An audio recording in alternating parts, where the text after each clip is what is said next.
Hello, I'm Jonah, and I am backstage at Soundwave 2015 with Corey and Clown of the infamous Slipknot.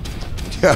How you guys going? Infamous is a nice way to do. We're good, man. How you doing? I'm well, thank you. This is not your first Soundwave. You're very well versed in the tour and the festival. And is there anything you're expecting to be different about this year? Have you got anything in store for us performance-wise? We put together a pretty good show that we've been touring all over the world right now. And the cool thing is that we've got 3 different rotating sets that we've been playing. Other than that, we're blowing stuff up. We got a giant goat head, and then there's just us, which is crazy enough as it is. You know? You guys just had your new record come out, 0.5, The Grey Chapter. It's debuted at #1 here in Australia, which is amazing. It's pretty rad, yeah. How have you found the reception of the record, and do you think that you have a special kind of relationship with your fans here? The reception is fantastic. You know, we weren't sure what to expect. You know, it's 16 years now that we've been around. So when it debuted the way it did, I mean, we were awestruck. You know, people like to talk about, you know, the difference between Japanese fans, Australian fans,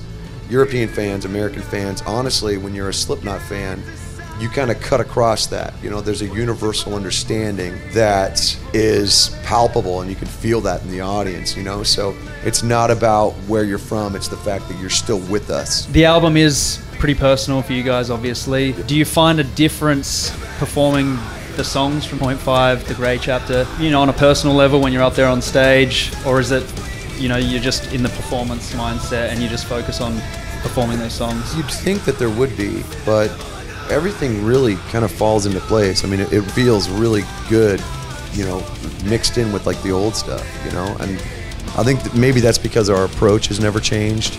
It's always great to play new stuff because it's fresh. Yeah. And some of these songs we've been playing a couple thousand times before we get to this new stuff.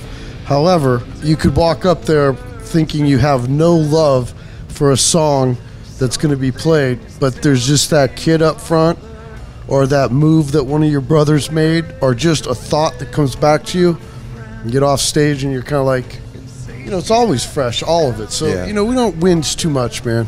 There's probably a couple dozen other songs we wish we could play, but we only have so long. Yeah, so we make a set that we love always. Do you guys have any plans for any new videos for the record, or even any other kind of creative mediums? We've got a couple of different things that we're working on right now. Obviously, the album's still young, so we've got, you know, a handful of songs that we're going to try and release and whatever, and try to do something visually and artistically, you know. I mean, yeah, this is the guy. There's always going to be videos. Exactly.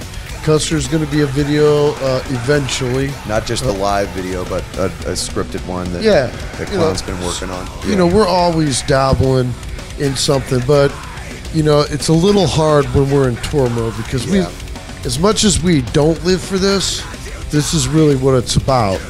And all the other stuff's great, making albums, making videos, but really, you know, it's all about getting up there and seeing all those things that we worked hard to make for that. That's the real nut for us, you know. So that's all we got time for. Thank you so much for joining us, Corey and Clown. Soundwave 2015, Slipknot, you guys. Thanks.